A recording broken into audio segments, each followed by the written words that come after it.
and PI Ed Opperman for an in-depth discussion of conspiracy theories, strategy of New World Order resistance, high-profile court cases in the news, and interviews with expert guests and authors on these topics and more. It's the Opperman Report. And now, here is investigator Ed Opperman. Okay, welcome to the Opperman Report. I'm your host, Private Investigator Ed Opperman. I'm president of Opperman Investigations and Digital Forensic Consulting. My website is emailrevealer.com. You can go there and get an autographed copy of my book, How to Become a Successful Private Investigator. And don't forget, this show is brought to you by GetTheTea.com, Life Change Tea. It really has changed my life. I've been taking this tea about 12 weeks now. You wake up in the morning, drink one big glass of this nice, cold, refreshing tea. You don't need any coffee. It helps you with your digestion, your complexion, weight loss. I lost about 20 pounds since I started on all this.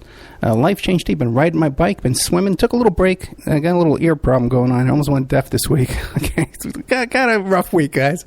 But the tea's getting me through it. Life Change Tea at GetTheTea.com. And there's all different kinds of tea supplements on there, so just check it out. Also, too, real quick, before we get to our guest, our surprise guest, as I announced it this week, we've updated the members section at OppermanReport.com. I got a couple new shows up there. One is Chris Fields, who was a first responder at the Oklahoma City bombing. And he's the man in that iconic photo where he's holding a little baby. Little baby died in his arms. So we had him on there, and we had a wonderful discussion. We got into PTSD. Then we had, I was interviewed by Sherry Wisdom, and she brought me on her show at the last second on Saturday. And we talked about Stormy Daniels. We talked about Pizzagate. And we talked about one of the topics. We're going to be talking with our good friend, our next guest, our surprise guest. Okay. Can we guess who we got here, guys? We got Douglas Dietrich from the formerly Revolution Radio. I haven't talked to him in about 3 or 4 years. But good old Doug interviewed me about 5 years ago on his show. He had 2 shows, Firing Lines and Critical Omissions, on Revolution Radio. And he invited me on there, interviewed me. And then week after week after week, every Saturday night, I'd come home from coaching basketball, and Doug would mention my name. He would mention my name and spur me to call in. He'd egg me on to call in. And I'd call in. I'd rant and rave for a good 20 minutes while Doug sat back and drank his tea and put his feet up and let me roll. Doug Dietrich, how are you, buddy? Oh, much the better for speaking with you, Ed. Believe me, you have no idea how glad I am to be here. And as I've told our dear Mr. David Romero just before we got on air, I was saving all my cathartic inventing so that the listeners could be entertained by my meltdown in front of them. Really, I just want to get down on my knees and kiss the ground.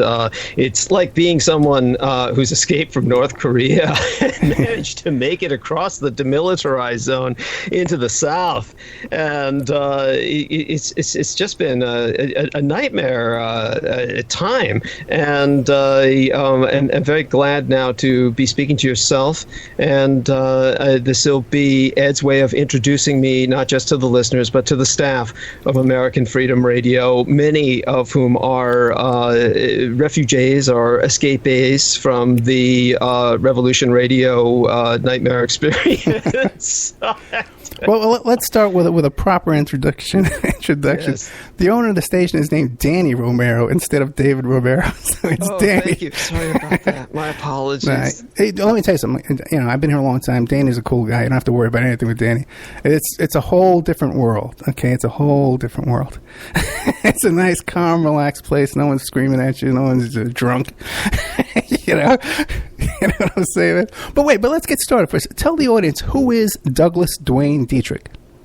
Well, I reference myself as the renegade military historian, and I've spoken of myself as a global crises analyst. And in one way, the second half of that definition, or just that titling, so to speak, is just a wish fulfillment at this point in my life for something that I found was not a worthy pursuit when I was involved with the Department of Defense. And that's essentially what made the Douglas Dietrich that everyone knows as the whistleblower, quote unquote, which is a title that I don't prefer. It's very similar to when Ed Opperman and I were speaking about the old term names for private investigators that just became anachronistic, like detective and whatnot. They just developed too hokey, or just too, they just sounded too pulpish. And so private investigator became the apropos term that imbued some dignity into what men like Ed Opperman have been doing with their careers. And in my case, I prefer the term public informant as opposed to whistleblower. And because whistleblower has kind of like a connotation, like almost like a stool pigeon or a stooge in certain ways. Many people who have been classified as whistleblowers have become patsies or have taken the fall. Many of them have wound up in prison or under house arrest or in exile of some sort. It's not a happy or glamorous position to be in, despite the fact that sometimes directors like Oliver Stone, for very questionable reasons, will make films about people like this. And in my case, I worked for the Department of Defense for almost a decade. I very much, during that period of time, wanted to laterally transfer into a think tank with many of the global crisis analysts who were working with the DoD. When I had an opportunity to do so, and we're talking about when I was in my 20s, I met some of the men that I had grown up admiring and had wanted to meet and wanted to emulate. And I was just truly floored in what I can say was one of those life-changing moments when they asked me to strut my stuff and show what it was that I predicted for the near future. And, of course, I gave them my analysis at that time. And we're speaking about in the mid-'80s. And I predicted the collapse of the Soviet Union based on the demographics I had seen working as a Department of Research librarian. So heard what I had to say about the collapse of the Soviet Union, the rise of fundamentalist Islam, Asia ultimately filling in a demographic vacuum in Siberia, and all the reunification of Germany. All of this I had predicted in the 1980s based on the cycles of history, as opposed to simply taking current events and trending them into the future, which is what many science fiction authors do, as opposed to somebody who's trying to analyze the dynamics of the world around us. But then it was William F. Dunnigan at the time, who used to be a top designer of war games or conflict simulations, was the Department of Defense term, who took me aside afterwards, along with a number of the other men who had witnessed my presentation. And they said, well, what you said is very impressive, and we agree with you. We find no reason to disagree with any of your conclusions. You're very astute. And they basically told me that I couldn't possibly work with them because basically I wasn't going to fall into the team. And I said, well, why would that be? And they said, because all of us were really just scam artists. We're taxing the American public for what amounts to an unimaginable sum. It's literally incalculable, based on the myth of Soviet superiority and the fact they're always going to be here. And many of these men were science fiction authors, by the way. Men like Jerry Pernelli, who wrote The Mote in God's Eye, very definitive works in science fiction in the 20th century. And Jerry Pernell is another pronunciation of the individual's name. Larry Niven would be another one. These were all Department of Defense affiliated people. And they projected the Soviet Union as a permanent entity, just a part of the human condition that would be with us until we literally stretched out into the stars and expanded into the universe, that there would always be a Soviet Union. And of course, when I realized just that these people were lying through their teeth, that they knew the Soviet Union was on the verge of collapse, that they nevertheless kept pushing it as a threat on behalf of the Department of Defense, so they could keep taxing the American people for basically a non-existent threat. I realized just how fragile the entire system was, and just how it was all a facade. The entire consistency of civilization as we knew it was paper thin. So that was one of the motivating factors behind my becoming a public informant. I began to leak hemorrhage, actually, vast amounts of information. I was never caught doing it because of a lot of corruption and incompetence in the United States Department of Defense. And ultimately, well, let me ask you this, what Doug. happened was how did you leak the information? There was no internet back in those days. How did you leak it? Actually, in those days, what we had was there were various whistleblower protection agencies that had developed because of the Watergate affair. And what happened with Watergate was a man who, after that point, became more of a role model to me than the war game designers and the think tankers, was, of course, the individual who was involved with Watergate. And he was a former Marine. I'm trying to remember his name because I'll be quite honest with everyone. I'm normally asleep at these hours, and I don't so much sleep as I die and reanimate, so I'm still oxygenating and caffeinating. Help me out with this, Ed. There was the individual who was involved with RAND, which is an acronym for Research and Development. He leaked the Pentagon Papers. Yeah. I know. 1 second, man. Boy, I mean, they just did a movie about him, The Post. Yeah, but Ed knows who I'm talking about. Yeah, something Berg. Yes. Ellsberg, Daniel Ellsberg, Dr. Daniel Ellsberg. Thank you. Okay. Thank you. We both should remember him because he leans towards our politics. Really, Daniel Ellsberg is, he was very much a hero of the left for obvious reasons, because at that time the president was Richard Nixon, who was an arch conservative. Some would say reactionary. He was nothing compared to the alternative right of today. And Daniel Ellsberg, of course, I could relate to him later in life because one of the ways they attacked Daniel was that they raided his psychiatrist's office and discredited him at the time. This was considered a discredit by exposing his PTSD, the fact that he was being psychiatrically treated for post-traumatic stress disorder. Of course, these days, someone like myself is very verbal, very open, and I want everyone to know I have been psychiatrically treated for post-traumatic stress disorder, and so I don't consider it anything to be ashamed of.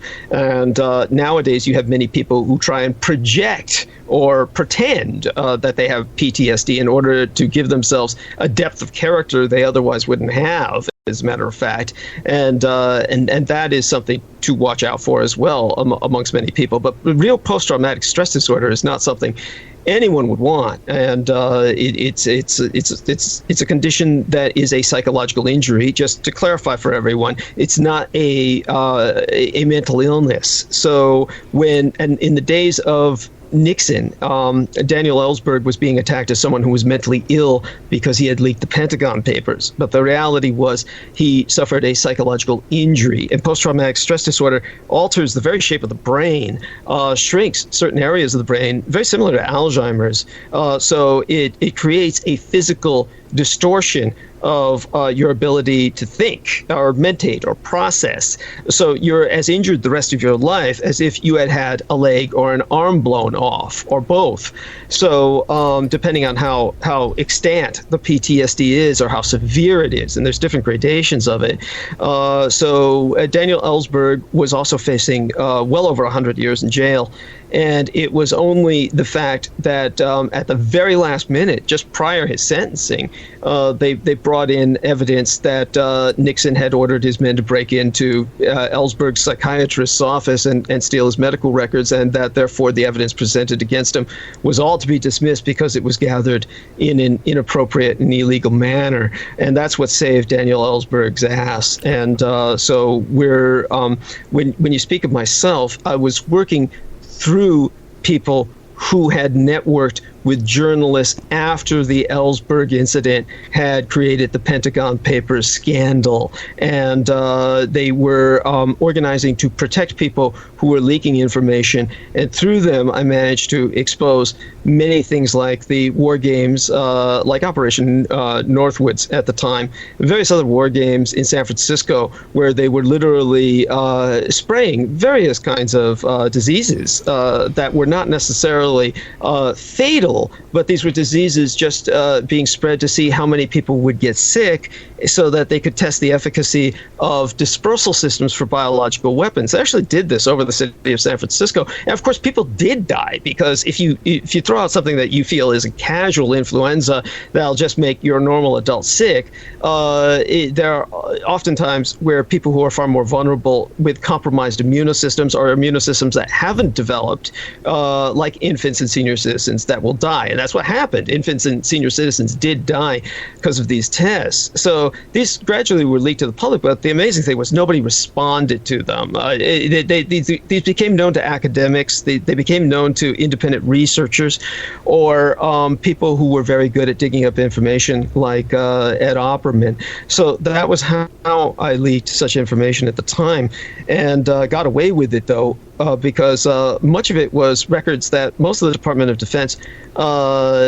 never paid attention to, because they just accumulated, like reflexively. People would write reports.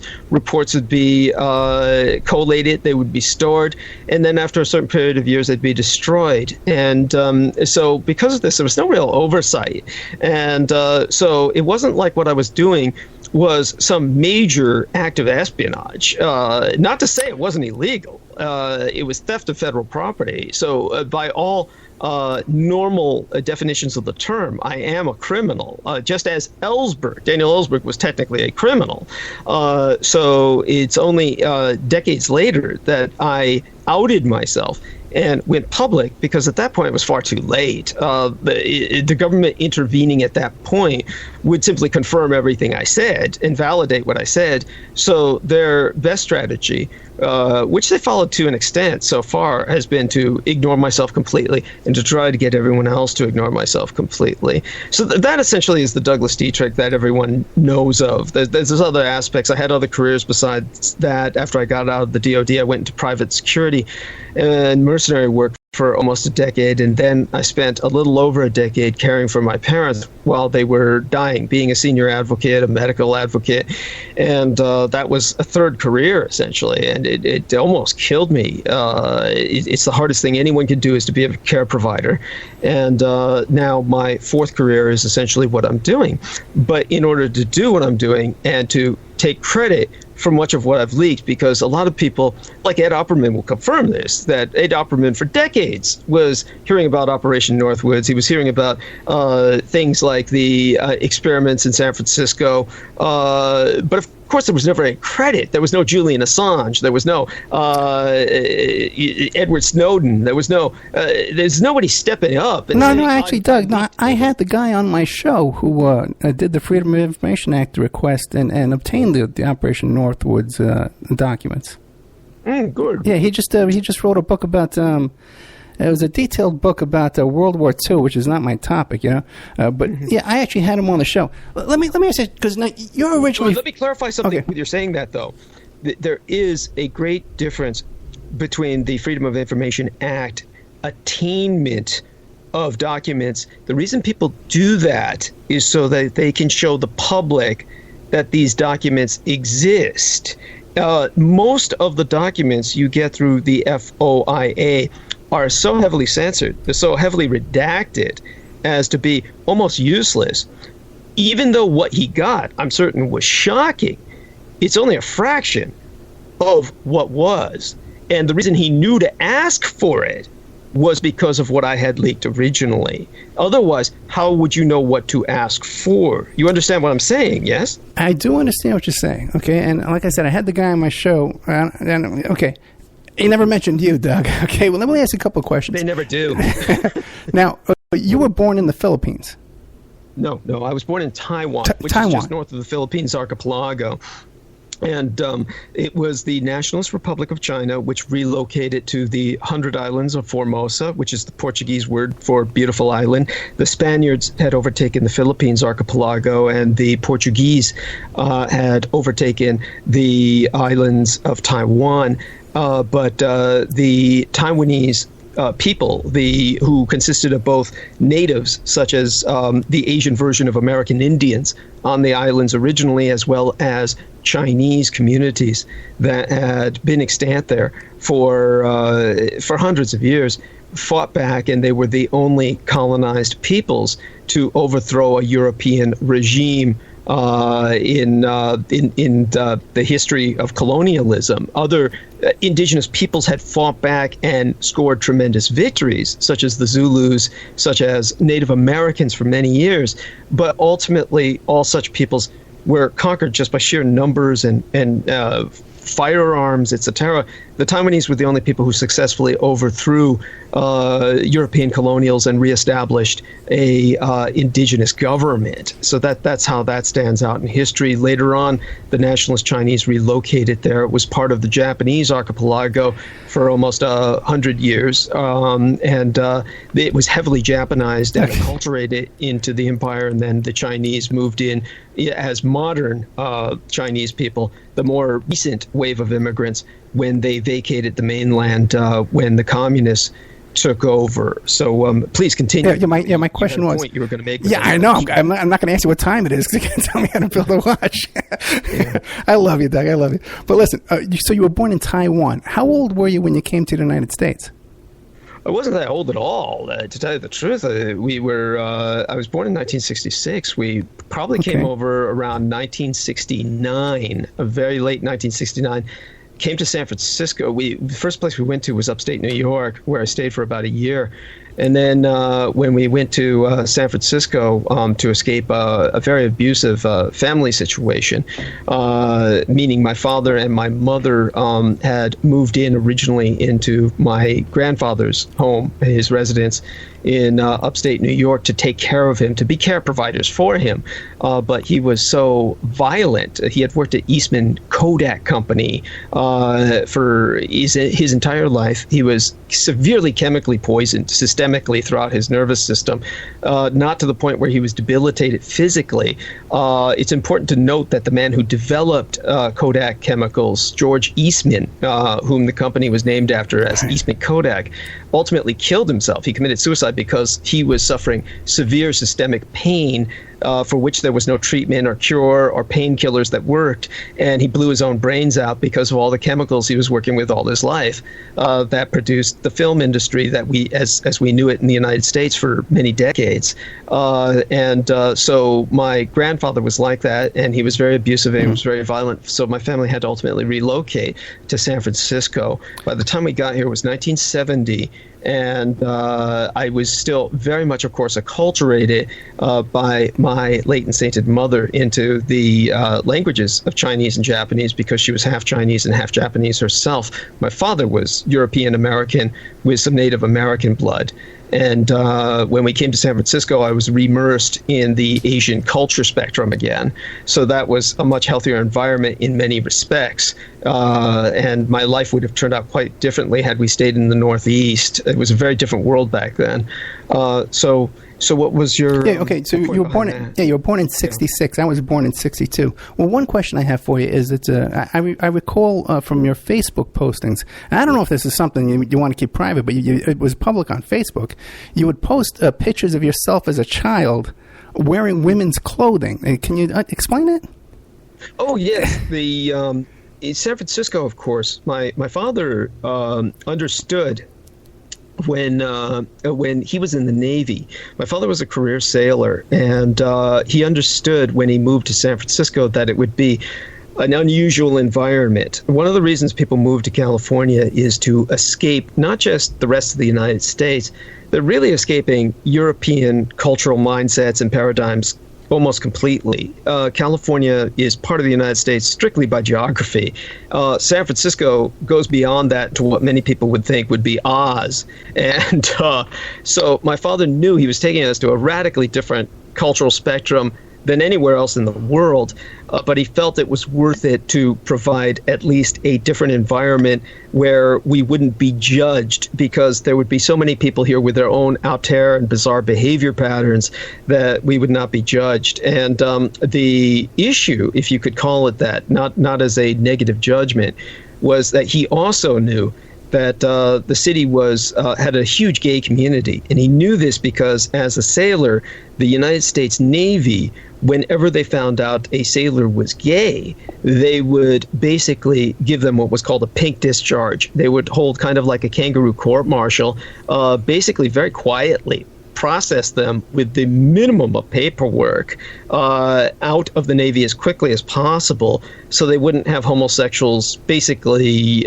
going wild or having orgies on the ship, whatever fears they had, whatever concepts they had of what homosexuality could lead to.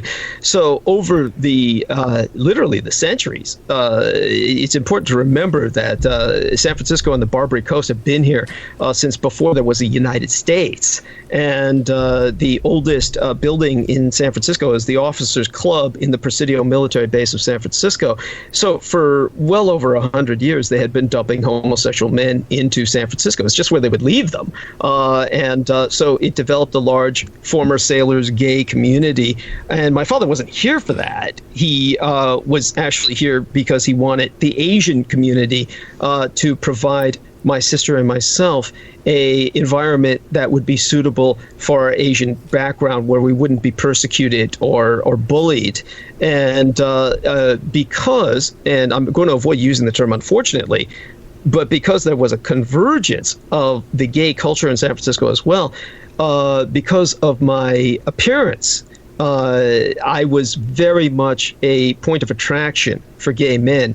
And unfortunately, and this is where the unfortunate comes in, San Francisco was very much a place because of the California prison system, which is enormous. People don't understand this, but the state penitentiary system in the state of California is so immense that the highest paid police force in the entire world is the California State Penitentiary Guards Union. They are paid so much that they have the salary equivalents of attorneys or doctors or lawyers or CPAs. So that's how big the industry is of prison systems in California. And many of those people get paroled into cheap places, of course, like San Francisco's Tenderloin District. So there were many predatory men with homosexual persuasion based on their years of imprisonment and sex with other men that attempted to rape myself as I grew up. So as a defense against that, I would dress as a female because most men in San Francisco, just by my experience, this is not to say the way it is today. We're talking about a very different San Francisco while I was growing up, where the homosexual community was different.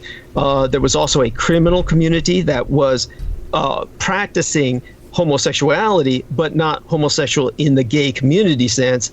And this converged into an area where I was either being hit on all the time or people were attempting to rape me. So by dressing as a female, I was able to avoid all of that. And because my sister was older than me by about 3 years, and girls grow up much faster than boys do, all of my father's clothing was able to fit her in terms of hand-me-downs, and all of my mother's clothing would fit me in terms of hand-me-downs. It just worked out that way. My sister was very much sex negative towards men because of her experiences with our violent grandfather in upstate New York. So yes, I'm very public about all of this because I do try to educate people onto the dysfunctional dynamics of so much of the United States that they're not willing to talk about. Of course, many people are speaking of these sorts of phenomena now, and that's important. And I feel that my being open and frank about this sort of subject has been part of that opening up process of the American underbelly of dysfunction.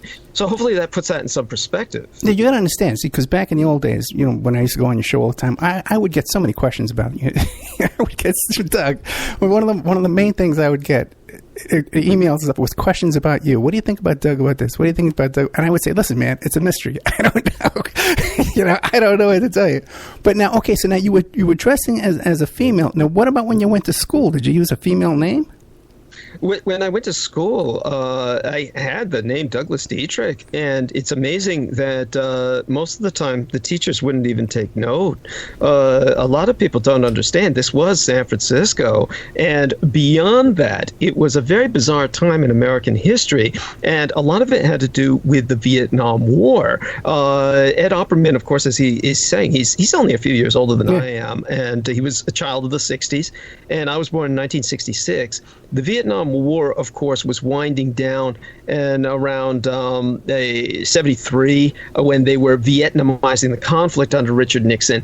But in terms of the actual war itself, it didn't end, so to speak, for the American mindset at least, until 1975.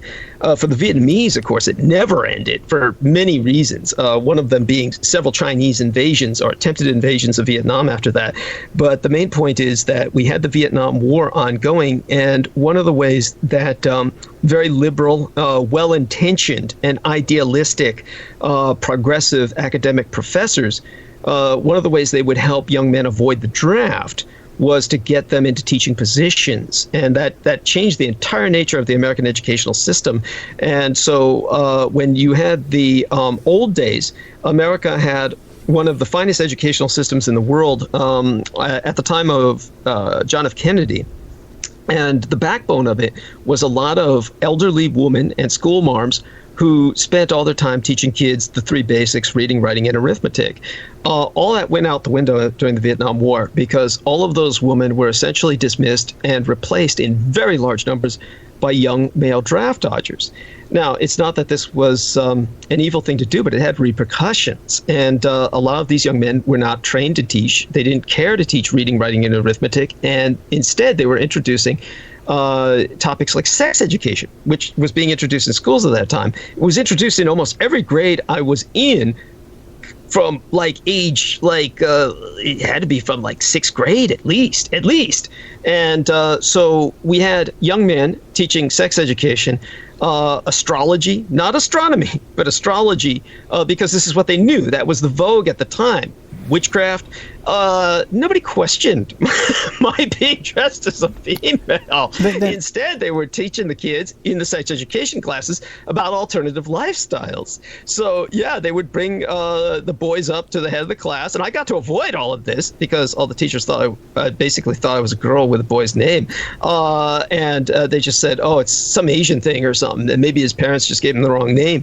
And so they just had the other kids go to the front of the class, a couple of boys together and practice kissing, just to show that this is not evil, this is not bad. Now, all of this might be considered a form of brainwashing and whatnot. It's something I grew up with. It was the environment in San Francisco, the environment in the public educational system, the San Francisco Unified School District.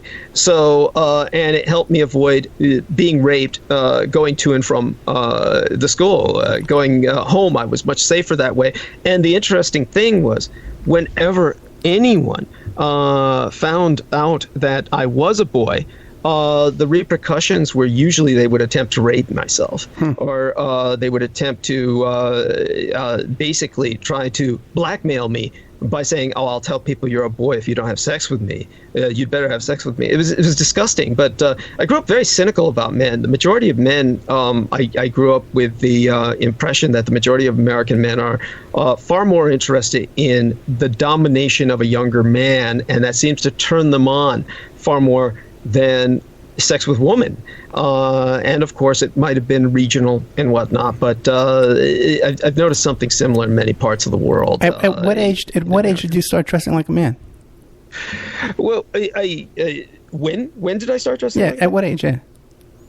Well, in a sense, I never did. I always had the ability, of course, to switch roles, but I became much more casual about switching roles as I got into basically community college age, and where it was no longer necessary to dress as a girl for my literal physical safety.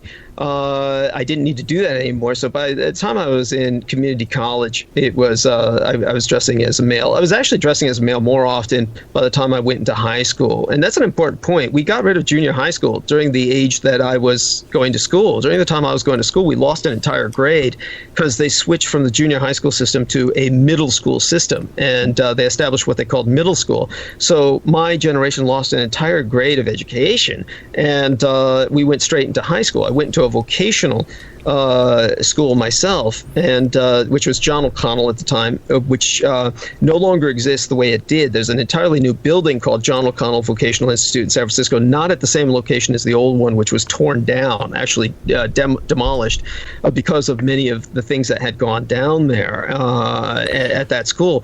But basically, that's when I started dressing as essentially a male. Okay, one last question about your dress. Okay, we'll move on to other topics. So today, though, you solely dress as a man, and do you occasionally also still dress as a woman? Oh, I dress as a woman often. Do you really? Because of the environment of San Francisco is such that, and also it was part of what I've done for years with the underworld community. Basically, the other way that I stayed safe to protect myself while growing up in San Francisco was to join an ethnic gang. And of course, in San Francisco, ethnic gangs, they're not simply street gangs. The ethnic gangs in San Francisco, the Sinotongs, or the Chinese mafia families, these are, the Chinese word tong simply means hall, like a meeting hall. And but it's come to refer to tongsters or gangsters. And the Chinese economy in San Francisco is largely, or was for many years, largely an underworld community. That's no longer the case at all.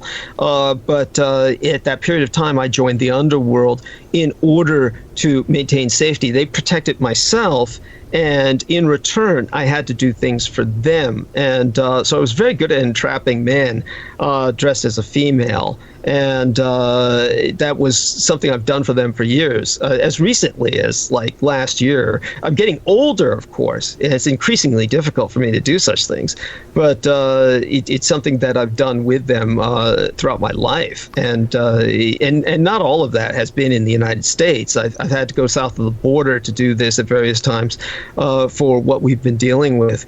And I've, of course, carried it out, obviously successfully, till this point in life. It's not something that I probably can continue to do for much longer, obviously, but that's one reason why I maintain the ability to do what I do, and most of it these days is just for fun, simply because people are having parties in San Francisco and whatnot, and it's just that kind of community. So it's no longer a deviant. It's not a deviant behavioral pattern. Though it was have you spoken about this publicly before?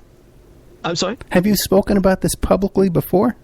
Oh, yes. Okay. It's just what's amazing to me is that most people don't seem to bring it up that often. Okay. It's one of those things where people speak of it, but they don't usually bring it up in interviews, or they don't usually bring it up in. I'm happy to speak about it. I'm not making you uncomfortable by bringing it up. No. Okay, good. Then I got one more question too, because it's another question everybody always asks. Your relationship with Lorian Fenton, right? You'll call her like your mistress, and to what extent does that go? Your relationship, as you described. You do realize Lorian Ann Fenton and I are entirely severed. Oh no, I did not know that. No. Oh yeah, that was Lorian Ann Fenton. It was just a term that was used from the Asian cultural perspective. Okay. From the Asian, I'll be happy to go into that though, simply because it's part of the whole Revolution Radio experience that turned out the way it did. Now they're starting to make more sense to me. Okay, because I know she has a lot of influence over there. Yes. Yeah. Yeah. Oh, yeah. And none of it makes any sense. Mike Ringley hates her. Right. He hates her. I've been very public about this on air, by the way. And that was the one thing that Mike Ringley would tolerate, that I would get on air and talk shit about Lorian Ann Fenton, because he hated her guts. We got to watch our language. You can't know blue language whatsoever. Okay, yeah. So okay. I know, but before we get into Lorian Fenton and Revolution Radio, I just want to cover up some other stuff. Now, how did you come to work for the Department of Defense, though? Oh, yeah. The Department of Defense, that whole thing it took years of reflection to even begin to realize the dynamics behind how that happened. I was observed probably from a very young age. It was probably around the time there was a very violent incident that I've spoken of before, which ultimately resulted in my grandfather, my father's father, the man who worked with Eastman Kodak, dying. And at that point, probably they started observing myself with the military, because the military basically has, shall we say, there's a kind of a horrible extended family dysfunction in the military. It's very similar to a cult-like behavior, and it was different at that time, still far different from what it is today. And that's because we had the draft, and the draft didn't end until the 75 or around 73, 75. And because of that, the military was not as cultic or as cliquish or as clannish as it is today, where it's truly almost like a mafia. And I could go in for hours about that to define that term and explain to people why I use that term. And it's very apropos because the military has been involved with narcotics, various other kinds of trafficking out of Southeast Asia. At the time that I was born, got involved with other things like the Iran-Contra scandal and all the rest of this. It's something that any investigative journalist can tell you about, like Peter Lance or Ed Opperman. They can go into detail about that at any time. But what happened in San Francisco that led to my working with the Department of Defense almost certainly shows that I was being observed from a very young age, because what happened was there was a confluence of events that was just alarmingly connected, and one of them was the assassination of the mayor of San Francisco. There was a man named Dan White, and he was a Irish Catholic, very old school reactionary Roman Catholic, homophobic. There was a gay individual by the name of Harvey Milk who became known as the mayor of Castro Street, or that was one of the gay districts in San Francisco, and still is, of course. And what happened was that Harvey Milk took the job of Dan White because Dan White was so pathological in his behavior and so obviously psychotic. He couldn't keep his job as San Francisco city supervisor. He was replaced by this homosexual individual who has been accused, and apparently compellingly so, of child molestation. And Milk has, yeah. So people can look this up. They can vet all this themselves. No, yeah, Milk definitely had 15-year-old boyfriend, 15-year-old runaway boyfriend living with him. So there's no doubt about that. Yeah. Yeah, thank you. And so Harvey Milk replaced him, and Dan White knew this and thought that he was being tremendously slighted by being replaced with a practicing pedophile. And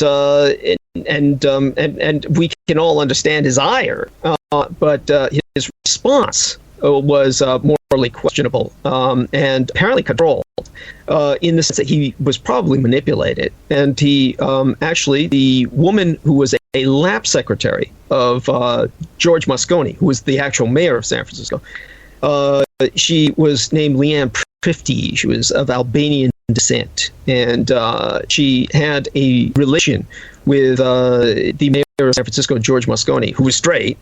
And she was in the offices the day Dan White walked in to kill these people, and she was pushed to the ground by Dan White, who had his firearm in the open.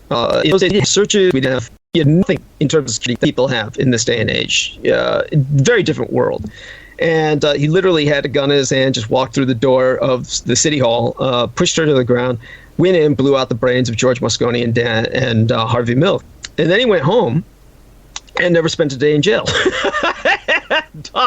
There was a trial. He was let off because he had eaten, literally, this was called the Twinkie defense. They said he ate too many Twinkies and he was on a sugar jag and he couldn't help himself. And so they let him go back home, where he spent the next 7 years in peace, no one molesting him, There were, of course, major riots in the gay community because of his being let off. They were burning tires, setting fire to gas stations in San Francisco. It was called White Night, the gay riots in San Francisco in protestation of his getting off. And later on, he blew his own brains out, just like he was under orders. It was the Manchurian Candidate stuff. And as soon as Moscone was dead, without any election, just by the chain of command, Dianne Feinstein became mayor. And she had some questionable ties to the Jim Jones cult that had led to the Guyana massacre of many African Americans, most of them from Oakland in San Francisco. And she had a lot of questionable things about her, but she became mayoress. And at that point, she became almost like the king of San Francisco or the queen of San Francisco. It's regnant. She was there forever after that, and then became senator and all the rest of this, and is still in politics today. But her entire career was launched onto the national level by this assassination. The other impact was that she wasn't gay, or at least not openly so, and had no use for a lab secretary. So Leanne Prifty was immediately fired from City Hall, where she wound up working at John O'Connell. Now, it turned out because of her Albanian descent, she spoke Shqiptari, the language of Illyria, the language of the Albanians, and was used by the Radio Free Europe, which was a branch of the Central Intelligence Agency, to conduct propaganda broadcasts to Albania so that she could reach people behind the Iron Curtain and foment unrest in the regime of Enver Hoxha, who was the dictator of Albania, the communist, actually Maoist dictator of Albania till the day he died. And so she had all these federal connections. And while I was at John O'Connell, she said, why don't you get a summer job at the Presidio military base? And she knew all about me. My father, of course, was in the military all his life. So when he retired, I was a military dependent. And as a military dependent of a retiree, that means I had access to any open military base, such as Presidio Military Base of San Francisco, access to its medical care, like at Letterman Army Medical Center at the Presidio Military Base of San Francisco, and its post-exchange, its PX, until I was of legal age of 18. So since I was under 18, we lost a whole grade, and I was going to high school early, and I was about 16 years of age. She said, why don't you get a summer job at the library at the Presidio military base, since you have a military dependence ID and you can enter and exit the military base. And so she wound up calling in, got me a summer job, and that's how I became a assistant librarian or a librarian's aide, then ultimately a medical reference technician because I worked with the Letterman Army Medical Center in terms of their dossiers, their personnel records. In it, they had their own library, as well as a military reference technician dealing with the overall documents of the Presidio military base library. And as well, I ultimately became a Department of Defense research librarian, a full-blown librarian. And so that was that was my background, and that's how I got the jump. Now, none of this made any sense at the time, but now I realize that Leanne Prifty had connections, and I was probably segued very intentionally into that job, because it was immediately after that I was assigned liaison status to Michael Aquino, who was with the Department of Defense Intelligence. But before you get to that, though, Aquino, so you were about 16 years old when you went to work for the DOD, and so it was around 1982 then, and you said in the 80s where you briefed them, they called you in to brief them, and you were briefing these high-ranking guys, right?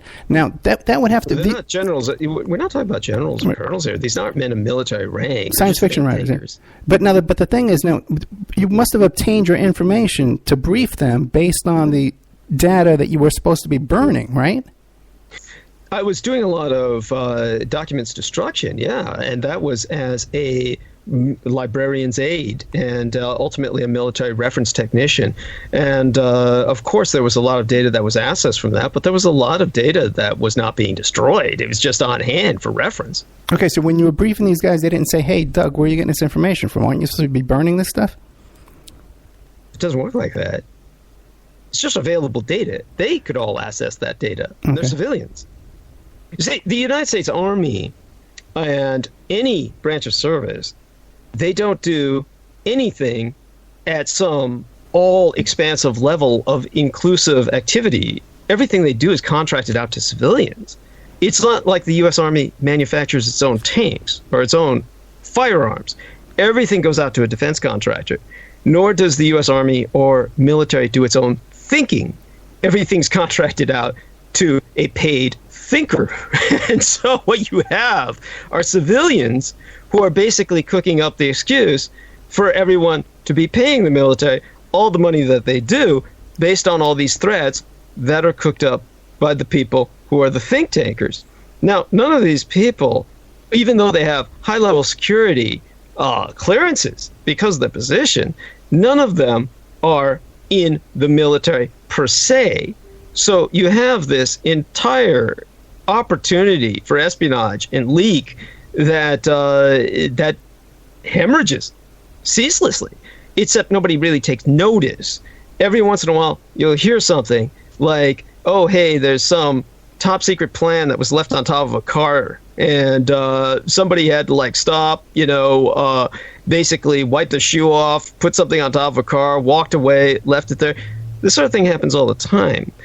None of them cared where I got the data from. They were just looking for my presentation because they knew I worked with the Department of Defense already. They knew that I had access to that data.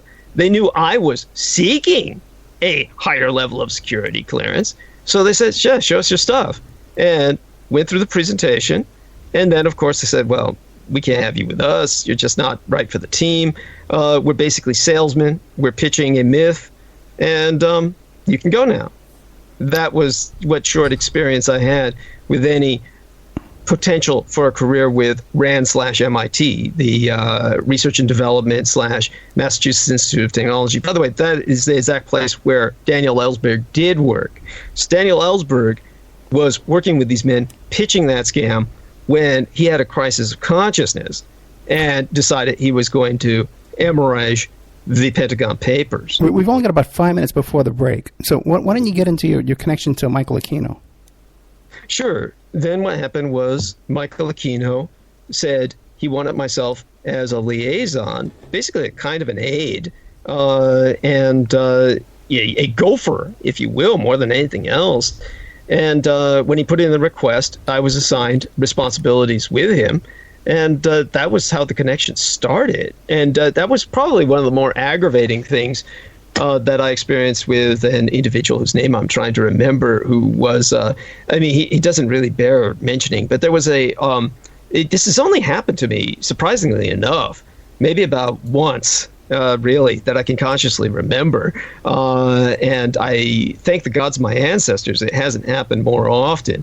But it was with this older guy who was a member of the alternative information community who approached me when I was basically becoming public. And he said, "How long were you a member of the Church of Satan?"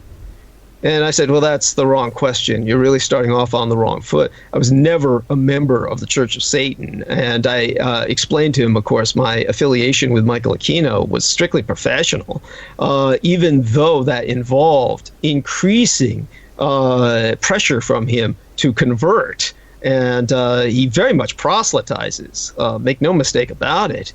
And was very active with converting a great deal of the military that hadn't already been converted. People need to understand that Michael Aquino would never have had his position, would never have had his leeway if there had not already been an entire network of Satanists in the military long before he made a name for himself. But to show people the extent of his influence, he wrote the Chaplain's Handbook for all branches of military service. If you're Navy, Marine Corps, Air Force, or Army, or Coast Guard, which is a branch of military service, that Chaplain's Handbook is written so that anyone who's a rabbi, anyone who's a Catholic priest, anyone who's an Episcopalian deacon or a Protestant pastor, they're all under orders to step back and stand down whenever a satanic chaplain shows up.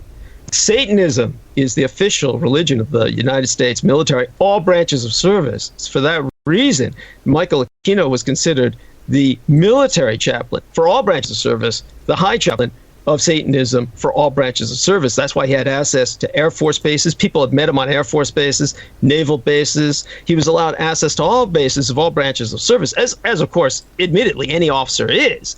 But he was active as a chaplain, ministering anywhere he went, wrote the chaplain's handbook so that people would understand to bow before him and withdraw. And for that reason, you see the legacy in documentaries that are made, such as The Dark Side of Al-Dura. And The Dark Side of Al-Dura is about the Iraq conflict. Wait, Doug, before we get into that, we're about to come up to a break. Why don't you tell the audience where they could find your website and how they can get a hold of you? Because we're coming up to a break, and then we'll finish when we get back. Sure, DouglasDietrich.com. Everybody just hit DouglasDietrich.com, and you'll find what you need. And otherwise, you can just look up Douglas Dietrich on any search engine or on YouTube, and I'm ubiquitous. I'm all over the net. And anyhow, and what is this one? What is DDDietrich.com? Is that you as well? I'm sorry? DDDietrich.com used to be me. Yeah, it was a website that we created after I severed with Lori and Ann Fenton, so she couldn't take the DouglasDietrich.com and use it for something else. Once that went free again, the URL, we locked it down. And once it was free again, we finally, it had been free, but it was like in frozen status. I'm activating it again thanks to the help of a wonderful and anonymous Maquis benefactress who has helped me immensely with reestablishing some of these things. Now we are up and running. DouglasDietrich.com. And when will your show be on American Freedom Radio? Do we know? It will be on this Monday, and starting from next week, unless, of course, Jordan Maxwell needs some accommodation. I will always, of course, make room for Jordan Maxwell to have whatever he wants. Until we find out otherwise, I'm going to be on Monday and Wednesday, 6 p.m. to 8 p.m. Pacific Daylight Time.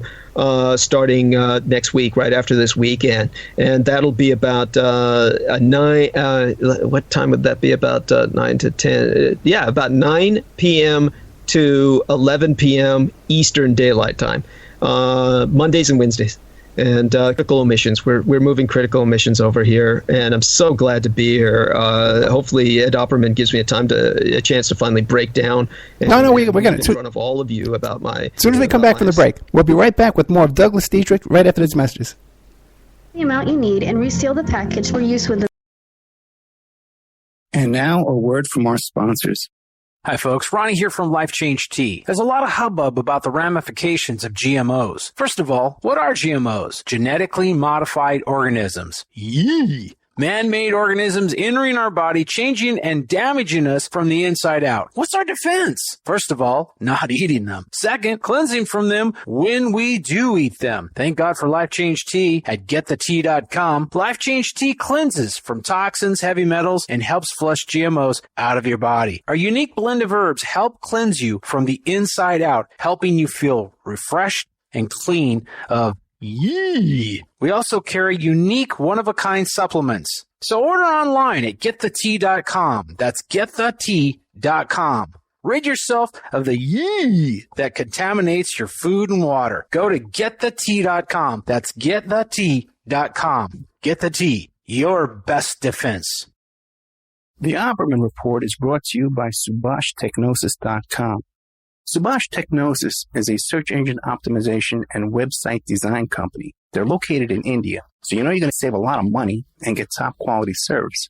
They offer all sorts of business process outsourcing, data entry, banking BPO services, recruitment process outsourcing, software testing, offshoring, research network, customer care, press release, content writing and distribution, and much, much more. Now you can get a hold of Subhash Technosis by email at info@subhashtechnosis.com. Their website is www.subhashtechnosis.com, and their Skype is ANUSHASUBASH. WPR Rebuttal, covering the sides of the story missed by Wisconsin Public Radio, bringing you narratives the UW System Board of Regents won't allow, shedding the light on perspectives the owners of WPR don't want you to hear. every Thursday at 12:30 Central Time. WPR Rebuttal is your destination for grassroots journalism in Sauk County and beyond. Our host, Senator JPO, provides insightful analysis into stories that are only superficially covered by mainstream press. A recent inventory of topics includes college graduate underemployment, yellow journalism in the media, and favoritism in the public sector hiring process. Get your WPR Rebuttal fix Thursdays at 12:30 Central Time. Remember, all these shows on Awake are brought to you by emailrevealer.com. You can go to emailrevealer.com and get a copy of my book, How to Become a Successful Private Investigator. You also do all those kind of different services for you. Online dating service investigations called an online infidelity investigation. And that's where you give us your husband or your boyfriend, your girlfriend's email address, and we trace it back to their online dating websites, and we return a list of all the dating sites that email is registered to. We can expand on that investigation and trace it back to porn sites, escort service sites, swinger sites, gambling websites, and even prescription drug websites, and all kinds of digital forensics, computer and cell phone digital forensics, where we can recover deleted content from an email or a hard drive and produce a report for you that you can use in court. That's emailrevealer.com, or you can contact me at oppermaninvestigations@gmail.com. We all have questions. Did he do it or did he not? We all have opinions, but do we really know the truth? New evidence will now be presented and the ultimate answers will be revealed in the explosive documentary, Serpents Rising. Inspired by the bestseller Double Cross for Blood. Join digital forensic investigator and PI Ed Opperman for an in-depth discussion of conspiracy theories, strategy of New World Order resistance, high-profile court cases in the news, and interviews with expert guests and authors on these topics and more. It's the Opperman Report. And now, here is investigator Ed Opperman. Okay, welcome back to the Opperman Report. I'm your host, Private Investigator Ed Opperman. Don't forget the show is brought to you by GetTheTea.com. Life Change Tea. And I forgot to tell you before, if you go to Facebook and look up the Life Change Tea Facebook page, they have a discount code. You can get $6 discount, free shipping on your tea, Life Change Tea, and it really will change your life. And don't forget, too, we have updated the members section at OppermanReport.com, and I'll give you a discount. We're running a discount sale right now, 13 months for $60. Just email me directly at OppermanReport@gmail.com. I'll give you 13 months, and if you're going to renew your subscription, too, even if it's coming up next month, I'll add on your free months to the old existing subscriptions. You don't lose any month if you want to sign up, renew early. We're here with Douglas Dwayne Dietrich. You can find his website as douglasdietrich.com. He's going to be on here on American Freedom Radio Mondays and Wednesdays. I believe he said 6 p.m., Doug? Yes, sir. Okay. That's correct. Forgot to write it down. Now, let's get into the whole stuff, like the juicy gossip that everybody's looking to hear. Now, the first question I got for you is this. The whole fallout with Lorien Fenton, because if you recall, I've been telling you to get away from that woman for years, since the day I met you. Okay? Yes. All right? And there was all kinds of crazy stuff going on. She had your passwords, and she was reading your Skype and stuff like that. What the hell was going on with that? Oh, well, the entire relationship developed as essentially part of my survival strategy to prevent far more graver incidents from taking place in my life on just a chronic and repeated basis.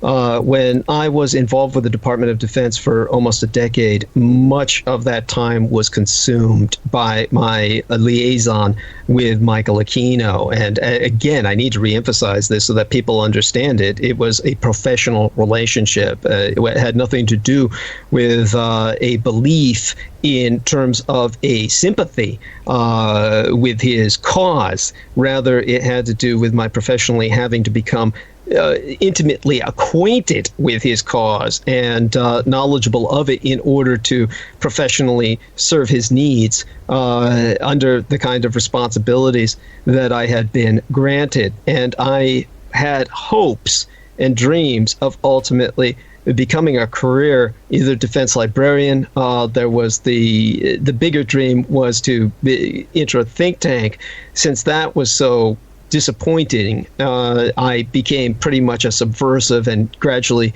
began to worm my way out of the system, and ultimately, of course, left the Department of Defense.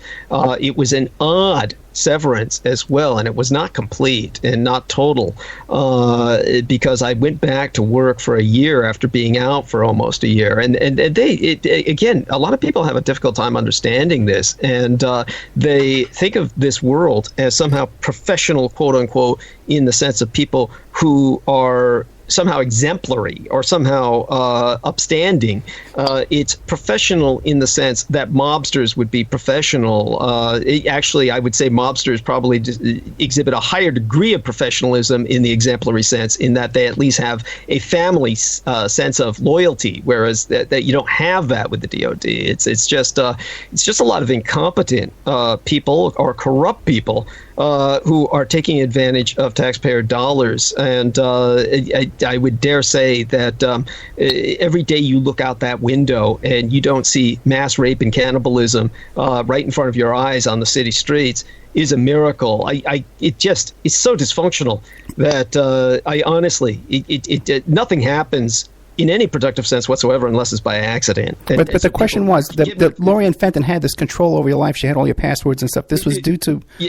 Go ahead. It was due to the fact that when I was dealing with Michael Aquino after getting out of this environment, he still had a great impact on my life, because at that point he had realized I had basically betrayed him. And the safety that I had was I essentially checked out of the human world after I began taking care of my parents for almost about a decade, during which time, as my parents, it became inevitable they were going to die, that they were going to pass on to transition. I began to publicly out myself. I began to appear with just little interviews at conferences. I instigated this all on my own. At that point in time, I met Lori Ann Fenton and pretty much realized she was affiliated with Michael Aquino. Now, Ed Opperman is absolutely correct. He never trusted her, and many people didn't. Everybody could see there was something inherently wrong with her. They couldn't understand why I was involved with her. The first thing that most people would say when I said I severed with Lori Ann Fenton was, "Took you long enough." Yeah. You know, that sort of attitude. Now, the reason I was with her and she had all that was because she worked with Michael Aquino. I would never have gotten my position at Revolution Radio but for her pitching me to Mike Ringley as a remotely controlled individual of Michael Aquino. So the entire Revolution Radio was set up as controlled opposition. And when Mike Ringley, who hates Lori Ann Fenton, has maintained her there over the years, one of the things that he would tolerate, as I said, was my openly defaming her, as people would say, or basically exposing her. And I would be quite blunt about it, that she's simply a tool of Michael Aquino. And basically, one of the reasons I stayed involved with her and allowed her that much control was so that Michael Aquino would get fed just entire rivers of pure nonsense and get misdirected. He would be misinformed. And that would require her to have your passwords and to read all your Skype messages? Yes, because otherwise he would not be convinced he was in control of myself. Okay, and there was something about there was a life insurance policy too, right? Oh, yeah. Originally, my life insurance policy, my Marine Corps life insurance was made out to Lori Ann Fenton. Of course, when I severed with her, that changed immediately so that she wouldn't be tempted to cash in by attempting something. But not that she's physically dangerous, but it's just one of those things you do as a precaution. You might as well take the temptation away. She's that desperate where she would ultimately attempt almost anything. But she was organizing conferences with the quote-unquote super soldiers, whom I hate that title, that term. These are basically super victims. And she basically, the interesting thing about Mike Ringley, to put this into some perspective with the Revolution Radio and how it dysfunctions, Mike Ringley is very similar but entirely different from Richard Allen Miller, who's a wonderful human being. But Richard Allen Miller, I don't know if you know him or interviewed him. I've heard the name. No, I never. He tried to get on the show, but I never had one. Oh, okay. Well, Dr. Richard Allen Miller is someone who purportedly worked at Area 51 or very high security clearance kinds of areas, facilities where usually the scientists and engineers who work there have their families living with them. They're like a military base. And what they have is, like, instead of military families, you have entire families of engineers and physicists, etc., whose families live on site. And the thing is, though, it's like 70 minutes, you know? Like, if we get into Richard Allen Miller, we'll be here forever. Yeah. Well, he's an example of... I'm trying to explain what happened to Mike Ringley and his thought process. No, first I'd like to get into... Because I know that... first of all, I know that Aquino claims that he's never met you. He's never heard of you. Mm-hmm. Right, and there was some behind-the-scenes stuff that went on with you and me and Lauren and stuff like that, and it seemed to me that she was kind of nervous about Aquino at that time, and she was afraid of him. But you're saying... It was, yeah. That she was in fear of him, yes. But that was all an act, that she was really actually working with him? Oh, yeah. He pays her rent. He pays... It's $3,000 a month. He pays her rent. How do you know this? Pretty much. I'm sorry? How do you know? Oh, God, she said as much. Okay, and she actually... She was always in fear he would stop. And she booked Aquino onto Revolution Radio with Sean David Martin. She was one of the factors behind it, yes. The other one was a lady named Vaubert, went by the name of Vaubert in the chat room. Vera Albert, I believe her name was. Vera Albert, yeah. I had problems with her too, yeah. I had a lot of problems with her too. Very strange woman. Now, how was she involved with Aquino? Vaubert. Okay, so this is what happened with the Mike Ringley. This is the point I was making about the mentation process. Okay. Mike Ringley came from a background of some very high technical expertise. There's no denying that for a period of time, Mike Ringley changed the entire nature of warfare. And Mike Ringley did this by, during the height of his mental capacity as a younger man, he's not that old, he designed a putric acid sensor, where putric acid is human sweat.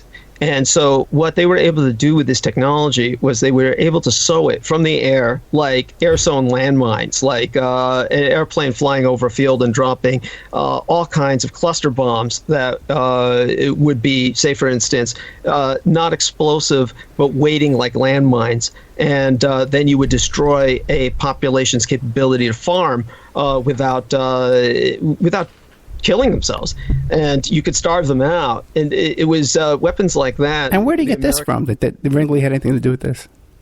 Yeah, Ringley, he developed this putric acid sensor that forced men to change the entire nature of warfare on the ground by being constantly in motion, so that their sweat wouldn't be sniffed out, and then they wouldn't suffer directed artillery attacks. We didn't have drones in those days at this time. How could we look this up and verify that Ringley had anything to do with this? From his own words?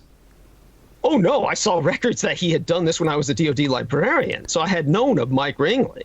You know of this Mike Ringley before you went to Revolution Radio? Yeah, I knew of him, not personally. I didn't know him personally, but I knew of him. He was credited with developing this technology. Well, how old is he? How old is Ringley? He's not that old. I mean, he's like maybe a few years. He's my age. He's my age, right? So he's my age. Now the thing is, okay, I know we're the same age pretty much. Because I look at me, it looks like he's half dead. I look pretty good. Yeah. Now the thing is, well, then how could this be? Then he would have to be like 18 at the time you were down there reading this. He designed this when he was 18 years old. Yeah, that was when he was at the height of his mental capacities. And he says this on the air that he's designed this thing. I'm sorry? Has he ever publicly declared that he's designed this sweat thing you talk about? Oh, yeah. He as a matter of fact, he never actually spoke of it until I brought it up on air, and he was impressed that I knew about it. Okay. He may have spoken of it casually with his staff. He never really mentioned it on air. There's very little he can remember. This was the point I was making about Dr. Richard Allen Miller. When these people are in these environments, they go through a scanner that they're told is a security scanner to make certain they're not taking their work home because they don't want people smuggling out plutonium or blueprints or something in their pocket, even accidentally or absent-mindedly. So they say you go through the screener. What they're really doing, and I saw the blueprints for this, what they're really doing is they're subjecting the frontal lobe of their brain to basically a scrambler.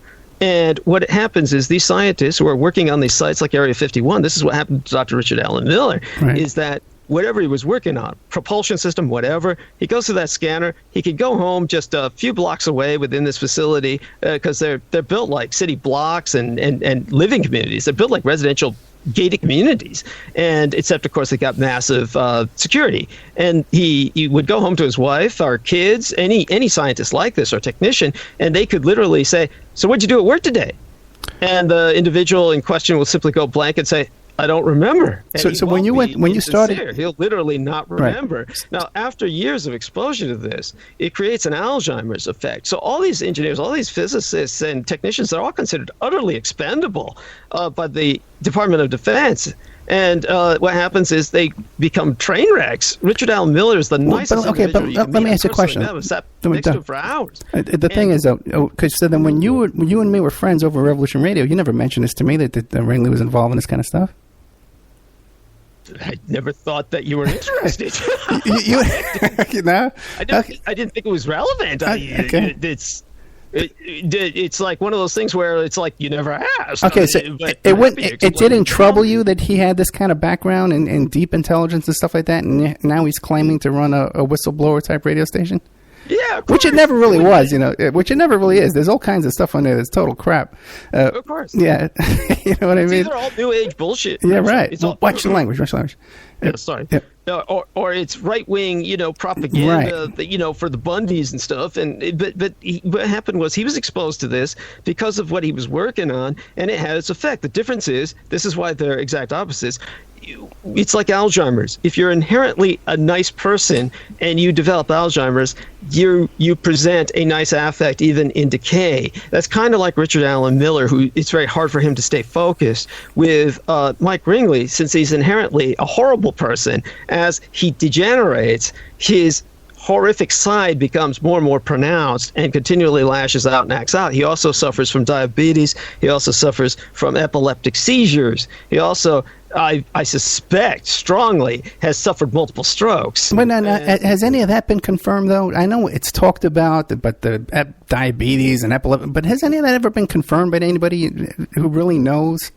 Oh, yeah. I know for a fact he has diabetes because he got deathly sick when basically he had forgive me, it's glucose or something that diabetics use, and they gave him an expired batch. So he had a batch that was expired, and he was employing that and got deathly sick. I know for a fact. And you witnessed this, or you know someone who witnessed this? He told me. He told you, yeah, right. That's it. Okay, right. Okay, so we have it from his word that he says. Okay, which I don't believe anything he says. To tell you the truth, I don't believe a word he says about anything. I believe that just by the fact that the guy was.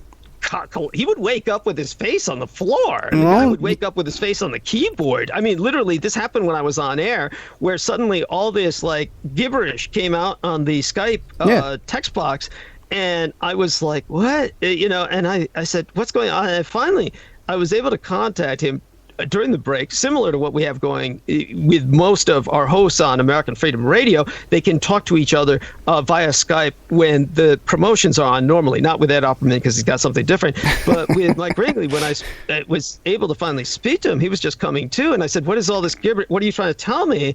I knew something was wrong, and he said, "Oh, I fell down on my face, and I was rolling it all over the keyboard because I was spasming." So he has diabetes, he's got epileptic seizures. It's just awful. I can't imagine how longer he's going to be with us, but I don't want to be there for the death. The whole thing at Revolution Radio will die once he dies because he controls it with micromanagement. Now, what brought about your falling out with Lorian Fenton? You're severing ties with her. I'm sorry? What brought about you severing ties with Lorian Fenton?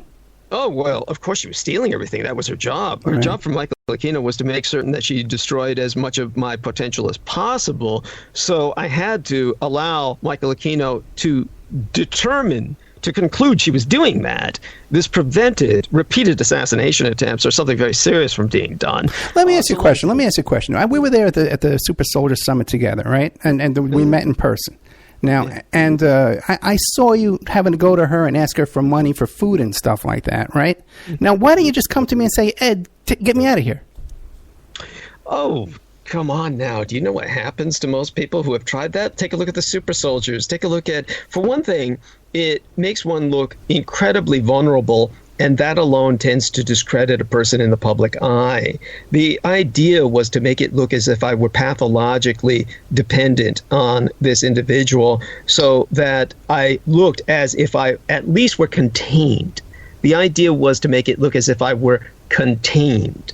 So that, of course, placated Aquino to the point where no drastic action was done. Now, let me put this into some perspective for people so people can understand how serious this is with both Sean David Morton and Michael Hemmingson. When Ed Opperman had the misfortune of suffering the North Korean experience of Revolution Radio, he was there at a time when Michael Hemmingson was still alive. Michael Hemmingson, of course, was someone who was an author of erotica, softcore porn that could be sold on mainstream outlets like Barnes & Noble. But he was also a pornographic historian.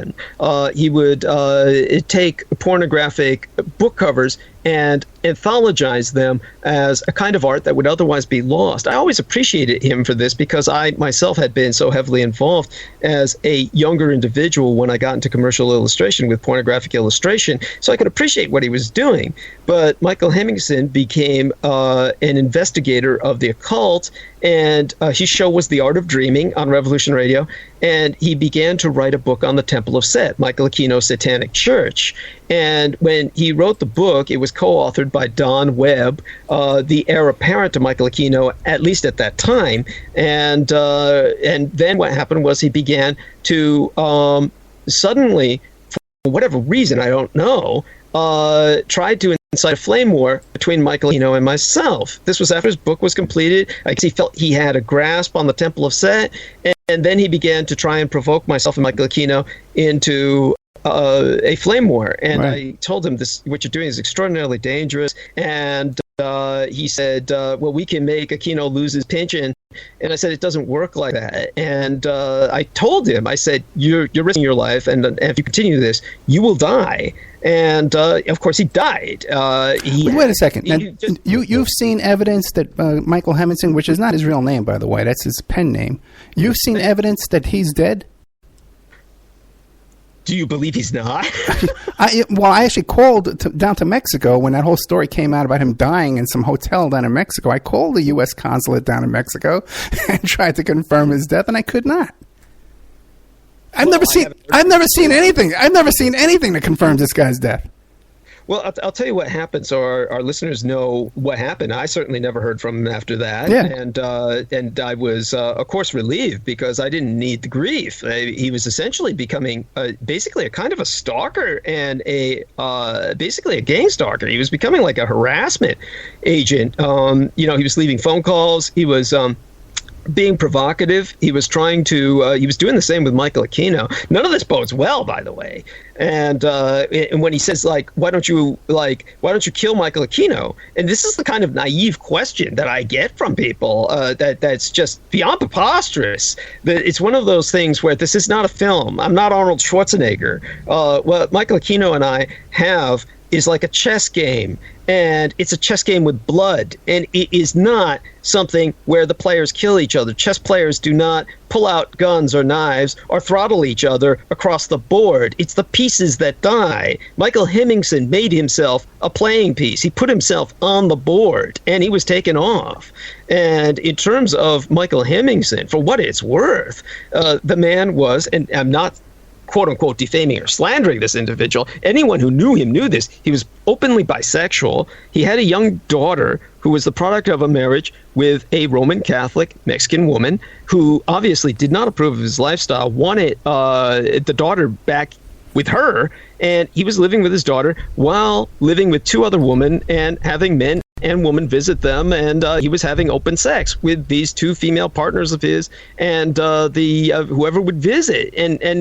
So ultimately, the mother got the daughter back in her custody, he told myself, and he told anyone who knew him, he was never, ever going to go down to Mexico to try and reclaim his daughter because he knew that would be the death of him. Well, he wound up dead in Mexico, and the coroner's office in Mexico reported that he had fallen from a the coroner's office didn't report that. That was some hotel manager that supposedly contacted Mike Ringley because he found some kind of Revolution Radio document in the hotel room and contacted Mike. That whole story is so full of holes. And by the way, too, that's even more suspect. Right. That makes it even more suspect. And let me tell you something. I was told. Let me tell you Mike something. Ringley, Okay. It was the coroner's office, so I just took that, but I never. I contacted the coroner's office, but the thing is too, is I had some interactions with regarding his custody and all his problems down there. Okay, and he had many reasons to disappear.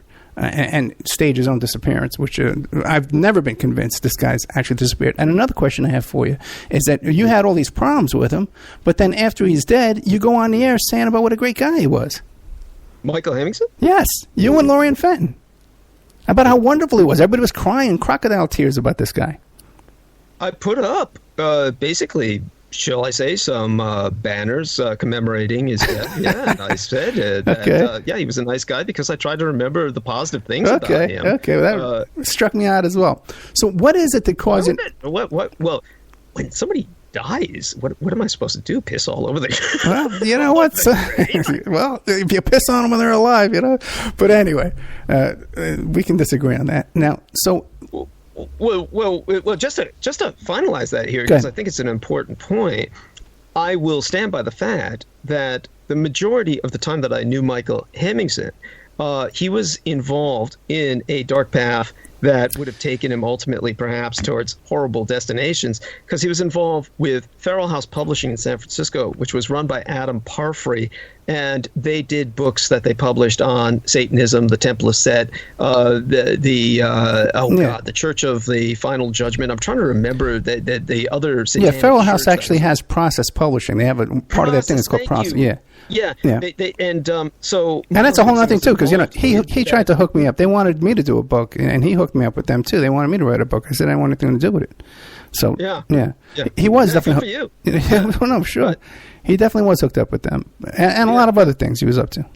Yeah, but because of his involvement with pornography, which was an industry I had been involved with, I could relate to him. I could relate to the fact that he was trying to preserve some element of history that would otherwise disappear. So I try to see the positive in what he did. So I think back on that before he became whatever he became and then disappeared. So, and when he disappeared, of course, and was no longer, shall we say, bothering me, why shouldn't I say nice things about him and just say, he was, I try to remember the nice aspects of him. I mean, at least for that period of time, at least give somebody a grace period after. What they used to say in Africa is at least wait until the vultures have fed before you take your turn. We're down like 30 minutes. We got like 30 minutes left. So now what is it, what caused it, when did you leave with Lorian Fenton? When did you split apart with Lorian Fenton?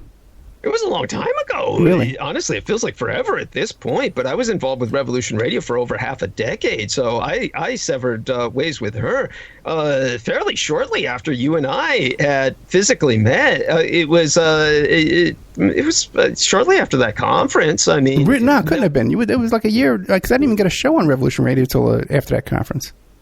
So it was like... I was on there at least a year and a half, let me see, 3-4 years ago. Keep in mind, I've done my best to purge everything I can from my mind about the experience. So now you two, she's no longer your manager. You got back all your paperwork, and you signed all that stuff that she had. You took over that, your control of your own life, right? Yeah, but keep in mind there was nothing that was legally binding. I mean, even the insurance policy, the Marine Corps life insurance policy, is something you can change with a single signature. So what I signed over to her, I easily signed back to somebody else. But Laura Lee Solomon took over her position for it's been feels like forever now, about 3-4 years is what it feels like. I mean, you were on Revolution Radio for a fairly short period of time before you just finally had it. It was about a year and a half. Yeah, about a year and a half. So it was during that period of time I was severing with her, or because the process was always ongoing for me, where I was like stringing her along and preparing to leave. It's in my mind, it's like a process that happened forever ago, Okay. because I was never really someone who liked her. She was such a repulsive individual, and her memories, of course, showed that she was heavily controlled and manipulated. Everything that she spoke about indicated that, and I could go into that in detail. Well, but in terms of Sean David Morton, to show people the involvement, Sean David Morton was somebody who ripped off so many people for so much money, he made it into criminology textbooks. So people can actually vet this. They can look this up. Sean David Morton made it into actual criminology textbooks.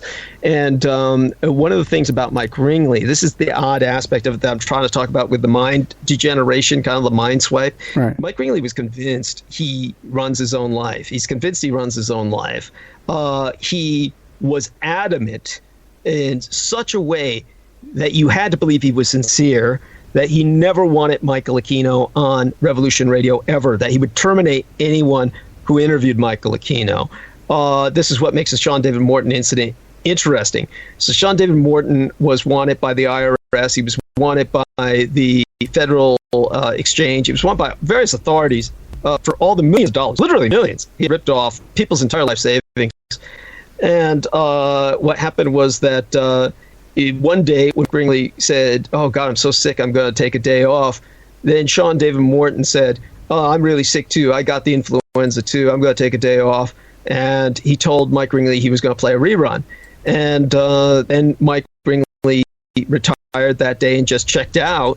During that time, Vauber made certain Lori and Fenton that Michael Aquino came on with Sean David Morton. That was the only time, at least till this point in history, where Michael Aquino has ever been interviewed on Revolution Radio. And Mike Ringley was totally out of it. Now, I protested heavily, and nothing, however, was done to fire Sean David Morton. But I do know that Mike Ringley did admonish him and did tell everyone in the staff, don't ever have that individual on again. So Mike Ringley at least was convinced this was the aspect of the controlled opposition. Mike Ringley's brain is degenerate, but he's also convinced he's doing all this himself. But in reality, his entire station is controlled opposition, and they've gone so far as to introduce in Studio B. They couldn't put it on the same Studio A with myself because it would just look too glaringly obvious. But in Studio B, the junior studio, which nobody listens to, they put on Clyde Lewis 5 days a week and Richard Dolan, who are both heavily recommended by Michael Aquino. Clyde Lewis is an open Satanist and has spoken of this. And, of course, you've got Richard Dolan, whose books are always promoted by Michael Aquino. And they brought them on Studio B on Revolution Radio. They're Christine Joanna Hart, who I know you remember, sure, of course. And she, of course, her earliest memory in life was being physically violated by Michael Aquino. She's gone on record about this, so it's not spreading rumors. She's been on record about this several times. And, of course, she's still much under his control. She was mercilessly exploited by Miles Johnston, and now she's kind of trying to be as neutral as possible and doing readings and whatnot. But she was basically a penetration agent for Michael Aquino. She got on because I brought her on to Revolution Radio because she came to me saying that she was looking for help, that she wanted to escape the influence of Michael Aquino. At that point, I was totally severed with Lori and Ann Fenton. So Michael No, you weren't. No, you weren't, because I remember warning her about Fenton. And she talked to me after she had a whole... Well, you might have been under the impression I was still involved with Lori and Ann Fenton, but you can ask anybody who knows myself. I was there. Anyway, this isn't a major... it's not a major point. Fenton was still very much being strung along for, like I said, years. Okay. Lori and Ann Fenton maintained a kind of delusion that she was under control. Certainly, there were people that I wanted to think that in general, but anyone can tell you who's been listening to me for years, the person who most people think was controlling or dominating my life was the manageress you never heard of, Laura Lee Solomon. And so I heard of her. I heard of Laura Lee. She actually she gave me her name as a reference one time. I was taking out a loan. She gave me her name as a reference. Oh, good. Well, how many years ago was that? 5 years ago. I remember though. I got a good memory, man. Unlike you. Now, but how did you? Well, I do a lot of drugs. Yeah, well, but you know what? I got to tell you something. Do you write down the questions when I answer the question? No, what do you? Because you kind of go off on a little tangent, a little bunny trail, then, but you always come back to the question, like you remember the questions. Very, very interesting interview technique you have there. But anyway, back to the subject at hand. What date did you sever ties with Lori and Fenton? I can't give you an exact date. It's nothing I really kept track of it. Okay. It was a process that went on for a long time. It was when it finalized was at some point she had to be told she was fired by Laura Lee Solomon. Okay. If Laura Lee Solomon were on air with myself, she might remember, but she's been through so much stress lately, she might not either. It was.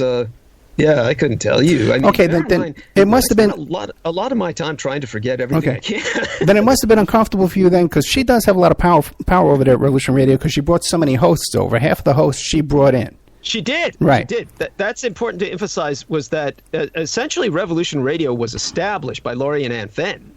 There's no doubt about that, and it was established as controlled opposition, and I did my best to sabotage it and turn it into a living nightmare for Michael Aquino. And one of the ways that he, when I began severing with Laurie and Ann Fenton, Christine Joanna Hart was introduced as almost like a takeover, and so now bear in mind, I do need to emphasize this: Christine Joanna Hart is. It depends on how you interpret it. She could be seen as a victim. She could be seen as a knowing agent. But my impression in the time that I spoke with her in intimate detail for hours at a time, personally and privately, was that she is almost like a victim. And but she's very much still involved with Aquino and speaks to him regularly. She wanted vociferously and vocally to bring him on as an interview subject on Revolution Radio for years, but I constantly ran to Mike Ringley, and he threatened to fire her if she ever did that. That policy will probably still hold as long as Mike Ringley is alive. It's one of the few vestiges of control that he feels he has. Okay, let's move on from Hart. You have that. Now, what caused you to? What happened? What was it? Last Wednesday or Thursday? It just happened, like the 15th, 2 days ago. They cut you off the air. What happened? Oh, it was building up for months and months. Building up for years. Mike Ringley the man is, we've already gone over some of his medical issues, and they're obviously impacting his thinking. He's hostile, he's paranoid, and he's just very greedy and very petty. And worst of all, the reason he is not to be a character of any sympathy is because he is a merciless exploitationist. And everybody at Revolution Radio is a volunteer. Nobody is getting paid. That's anybody on his staff is also of that nature. No one is paid. I have to disagree with you there again, too, because I know when I was there that some of the volunteers, quote unquote, were getting paid. That I didn't know. Yeah. I'll believe you. Yeah. That would explain their behavior. Yeah. That wasn't supposed to be the way it was, but I'm sure that all kinds of things were happening under the table. So I appreciate that information.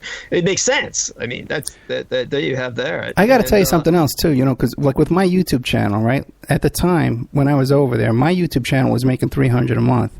And their YouTube channel, since they got 70 hosts, you hear them all the time, we got 70 hosts over here, we got 70 hosts. So they were making 70 times what I was making? Is that possible, They had to be making 10 times what I was making on my YouTube channel. At least. Right? No, at least. He's horrible. He's horrible. And the horrible thing was, there's this wonderful lady named Rose Dio. She was homeless for a period of time. And she was working on videos for myself, still is, dear lady. And he was gang stalking her. We have all the screenshots. He himself, several of the hosts, like Jerry LeBoyer, named Jer Bear as his avatar in the chat room, David Sharon, all these people were sending her threats, literally threatening her. We've got the screenshots of it. And so he was gang stalking her, trying to drive her to suicide.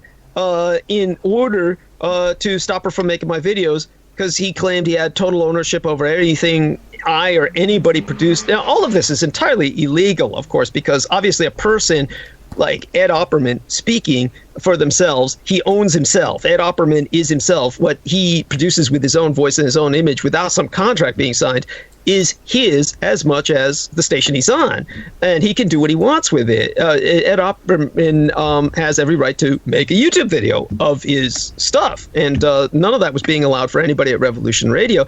But I, of course, wouldn't listen to Mike Ringley. I told him I told him that Rose Dio can do what she wants, and he has no control over her. And so finally, it was driving him to madness, and he began to dispatch his gang stalkers in the chat room. So this had an unfortunate effect where it terrorized my producer, Laura Lee Solomon, out of the chat room. It terrorized everyone out of the chat room. And ultimately, people began to pull their subscriptions in protest, which he blamed on Rose Dio. So the cycle of violence just kept going worse and worse. So he finally got to the point where he was verbally expressing killing Rose Dio. And when it got to the point where he was breathing down my neck while I was on air, I pretty much expected that my days were numbered there. And and of course I told him, it's your gang stalkers are terrorizing everybody out of the chat room. They pull them out, and maybe people will come back and start subscribing again for all the subscription money you're losing, which couldn't have been more than a few bucks. I mean, this was the insanity of it. The man was so monofocally obsessed on what couldn't have been more than the subscription to Revolution Radio Archives is less than $5. He lost like 40 subscribers. So what's he losing? He's losing like what? 5 times 5, at the absolute most, 50 subscribers, half 100. If he lost half 100 subscribers, he's losing like what? Times $5 a month. I mean, it was insane. Yeah, but I'm sure there was a lot of donations too, because on top of the but on top of the subscribers, there's also donations that come in. And I know a lot of donations would come in during your time period and under your name that would go to him. Yeah, sure. Yeah, he made $2,600 a month off me, $2,700 a month. That was with those alone. And he's I own you body and soul. You're my slave. And he would send these out, these circulars to everyone. Yeah, I own you. I'm not exaggerating. It's preposterous. It's just monstrous. Well, that's interesting. See, I never got any kind of thing like that. When I started later. Oh yeah, because when I went on there, it was with the deal I could do whatever I wanted with my show, and I right away I knew right away there was trouble over there, and I started simulcasting right away by April. Okay, my show was only on there like 3 months, man, and I said, this is insanity here. I got to start getting on more stations because this is insane. There's trouble here. I saw. Awful. Oh my God, yeah. So now, but then with no notice, they just shut you off the dead air. No, with no notice. What happened was they did this chicken dip thing where, first off, it was a very important day to me because it was Mother's Day. It was Mother's Day Eve day, was Saturday the 13th, I believe, something like that. So it was that day I dedicated that transmission to my late and sainted mother, and I spoke about many things. We had that very day the Taiwanese American Cultural Festival, Taiwan Meigua, Taiwanese American Cultural Festival. So I had been at the Cultural Festival all day. I spoke to that, and I spoke to several subjects, but mostly I spoke about the Golden State Killer. I will cover all these topics again in my first 2 transmissions with American Freedom Radio, so people will know what was censored by Revolution Radio. And I was comparing that to crimes by quote-unquote African Americans, and there was a lot of fear of African Americans that was manifested in a lot of actions taken lately. It's a terror. I'll go over that in my next 2 transmissions on Monday and Wednesday. But what happened was all of that was censored. Mike Ringley said, "Oh, we didn't get anything on tape," and I says, "Oh, but I just invested," and I said that on air. Pretty much that day, I had invested $200 in a brand new microphone and earbuds and a cable and an ether cable to the modem. So I knew everything was working perfectly from my side, and yet he claimed every single host and hostess recorded perfectly that day, but he just couldn't get mine. And so I said, I'll say everything again on a Tuesday. So on Tuesday when I went on and began to say the same things again, he came on personally and just shut it down. Then he tried to pull this chicken dip thing where he told the staff, "Oh, I'm just waking up, trying to catch up on what's happening. What's going on?" And it's just so sleazy, like everything about him. He's we're only scratching the tip of the iceberg, but the man is probably one of the vilest human beings you'll ever meet. And there's somebody who, when he dies, yes, I will happily dance on his grave. Forget the respect that I gave Michael Hemmingsen. Okay, I'm going to hold you to that. I hope that makes Ed happy. I'm going to hold you to that, Doug. I'm going to hold you to it. Now, you said he was breathing down your neck while you're on the air. Give me an example of that. He's just like, when I got on the server, He was there, and he was just basically, letting me know he was there, and don't do anything wrong. And I'm like thinking, like, don't you need some sleep because he's, diabetic and stroking out and having epileptic seizures all the time. But no, he's there. He was just, and then he cut it off. Then he cut off while I was on air. That was just a creep. Let me ask you a question. I think I've been fair to this whole interview, right? You have any? Oh, well, I'm fine with it. Yeah. Okay, good. Okay, I want you to be comfortable. But now, you and me had a little falling out. You blocked me on Facebook, right? And it was right around the time when I was reporting on Weisenberg. Can you explain what was behind that? I don't even remember what Weisenberg was connected with. As for blocking yourself on Facebook, that could easily have been Lori and Ann Fenton, or maybe at that time, or it could have been myself. I don't remember. Okay. It's not. By the way, I'm not coming at this from the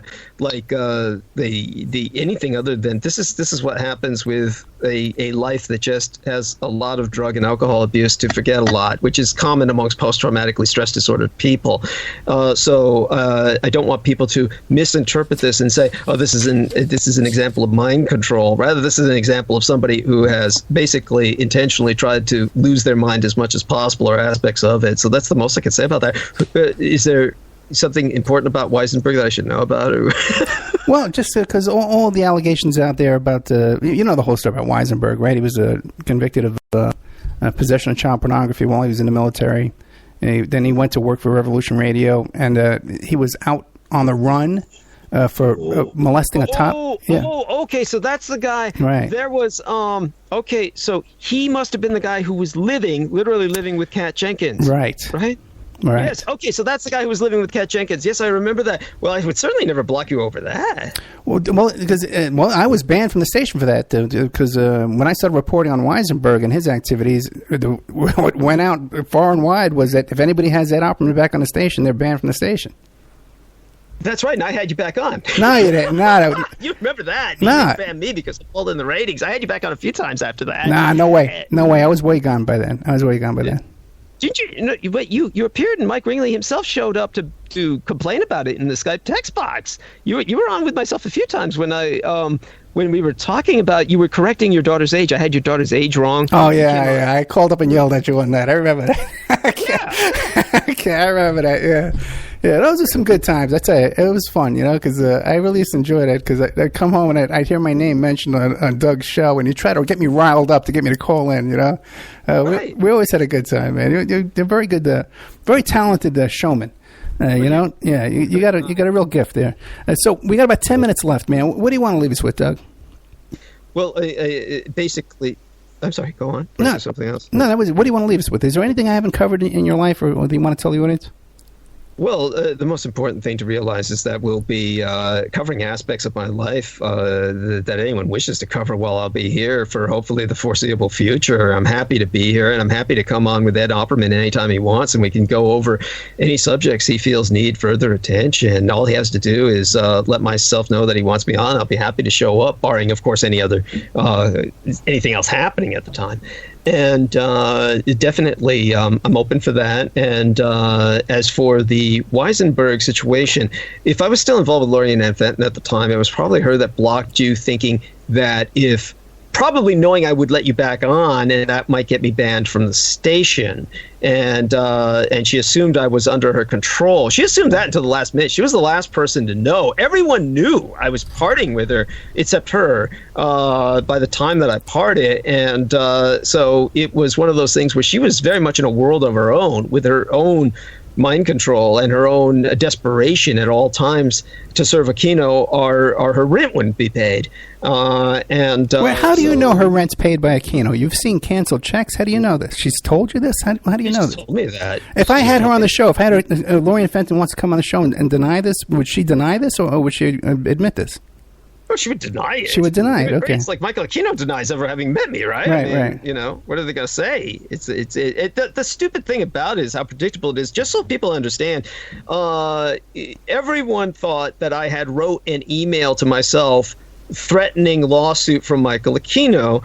And Ed Opperman was the man who traced the email address to Michael Aquino. Yeah, I checked that email for you, and I never talked about that on the air either. I've kept that quiet. Yeah, it's the Makino electronic address, and so Ed Opperman, of course, is someone I consider an ally. I can't imagine us having some kind of falling out where I would have blocked you. So it must have been Lorian, and I just didn't even know about it. I must have realized it later when I took over my own timeline administration and saw that you'd been blocked, because obviously we're friended again, right? We're friends on Facebook. Yes. No, we're not. No, we're not. No, that's okay. It's okay. It's okay, Dad. You didn't hurt my feelings. It's okay.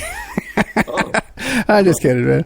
I'm just kidding. Oh, okay. Well, I'll extend a Facebook friend request to you, and in the meantime, what I want people to know is how glad I am to be here. Now, well, let me ask you this. Indicative, by the way. This is indicative of what was going on at Revolution Radio, the insanity, the exactly what Ed and I are talking about right now, the dysfunctionalism that it engendered in everyone's behavior, and of course he has been mentioning, of course, that if I had any affiliation with Terry Joyce and the rest of the staff here, I would be, of course, that I was done, quote unquote, and that's a threat that could be read many ways, but there we have that.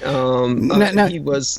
When you have the show here over on American Freedom Radio, you're going to take calls like you do over there? It's going to be the same format?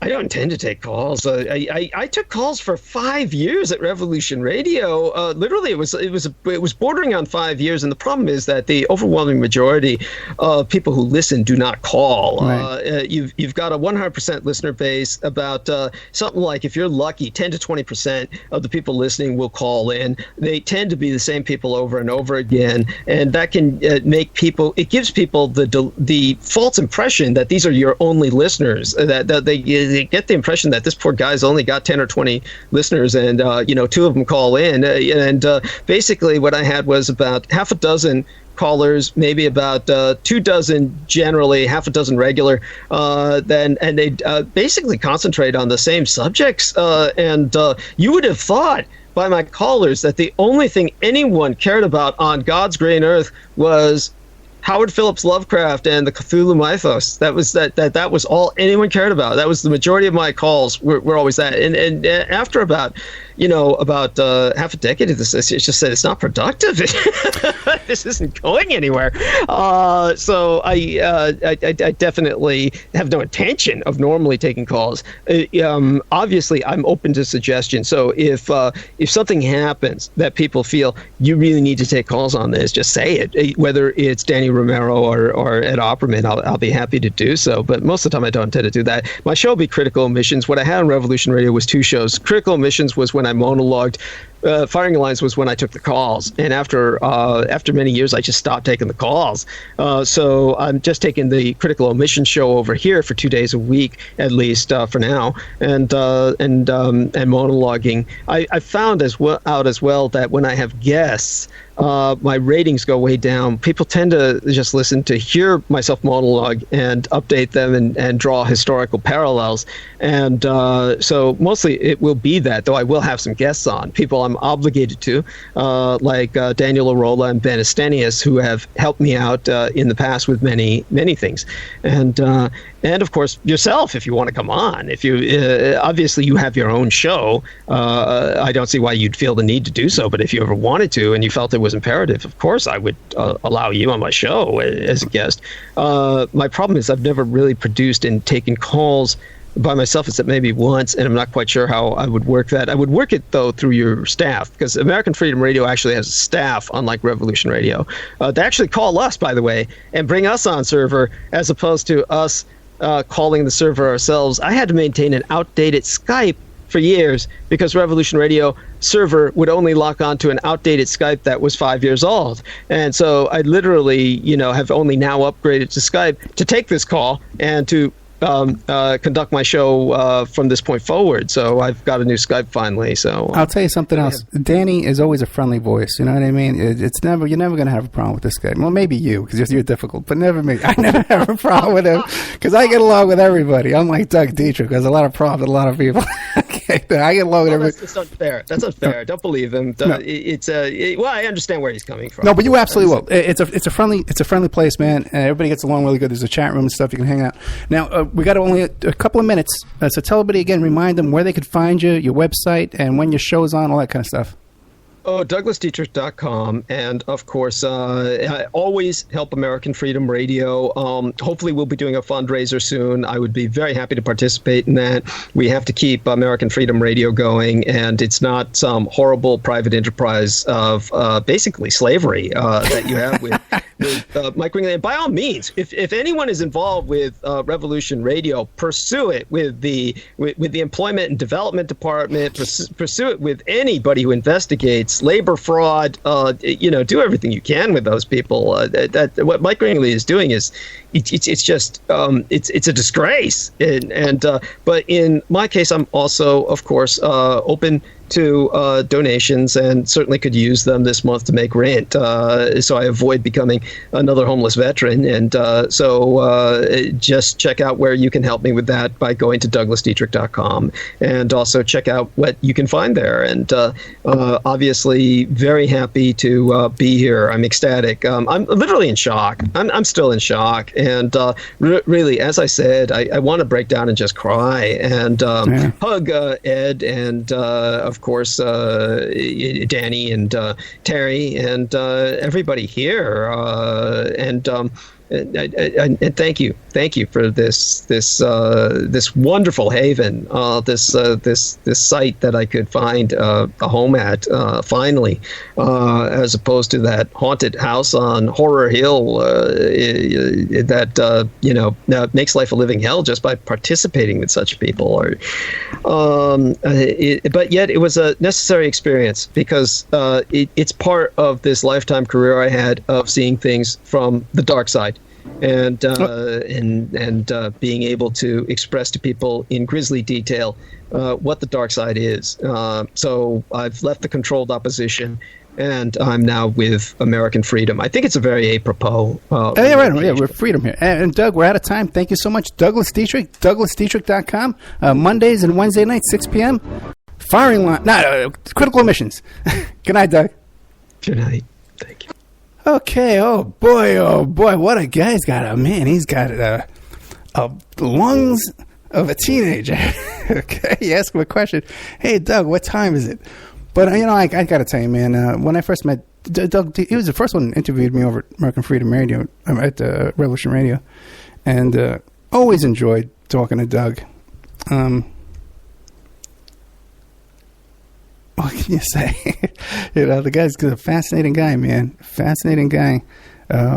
All this stuff. The number one thing we would get, on my calls, when I used to take calls on my show, the number one call we would get was, "Hey, Ed, man, what's going on with that Doug? What's the story with him and Laura Ann? What's the story with Doug? What's going on with it?" And I just say, "Man, listen, I cannot explain to you. I do not know. But he's a fun guy to talk to.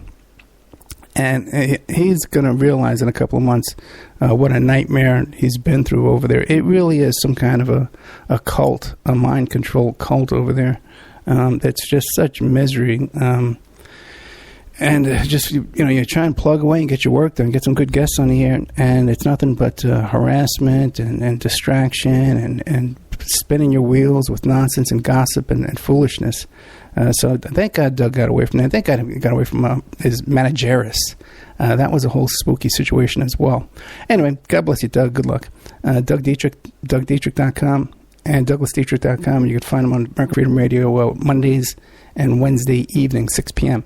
Now, if you like today's show, check out OppermanReport.com. We have a special member section, and we're really trying to get caught up on bills this month, guys, and we're really in bad shape because we haven't caught up for the past couple of months. So I know a lot of people, their memberships are coming due in June and July. Okay, because remember when you signed up last year, I gave you 13 months. A lot of people I gave you 14 months because I was in such a good mood. Okay, and now here we are. We're stuck. I got $400 Cox cable bill coming up again, and this is every month, man. And I'm exhausted from all this. So I need you to become a member. OppermanReport@gmail.com, and I'll give you 13 months for $60. Nice little discount there. Otherwise, you just go to the website, OppermanReport.com, and you could sign up for a month for $6, or 3 months for $20, or a year for $74. But if you do it through me, at OppermanReport@gmail.com, I get the money right away. I can pay my bills this month to keep food on the table and everything we got to do. Having a really, really bad week. Yesterday was one of the worst days I've had in a long, long time. Like I said, I had this deafness thing going on. I had a friend of mine, who was someone I really cared about, just really being rude to me for no reason, just very rude and insulting. We lost our friendship. I'm not going to tolerate that kind of stuff. I haven't been working out like I should be for a couple of reasons, which I don't want to get into on the air. So I got to get back in the swing of that. And I've been working on this case for, a couple of years now. And it took a little hiatus there for a while. And I got into a fight with a client. Then I got down on my hands and knees and I begged the client to come back. And we had it going again. And we hit a big snag again. It's a big case. It's a big payday. Taking down an evil guy and making him pay through the nose. And just, I'm just exhausted from all this stuff. So it's been a little tough getting these shows out here and getting people booked and stuff like that. I heard from Doug last night. I brought him on the show because I know everybody loves him. And they like to hear him go on and on. But it's been really tough for me. So if you can help out with a membership, I'd really appreciate it. And help me get through this week here. OppermanReport@gmail.com. Thank you so much.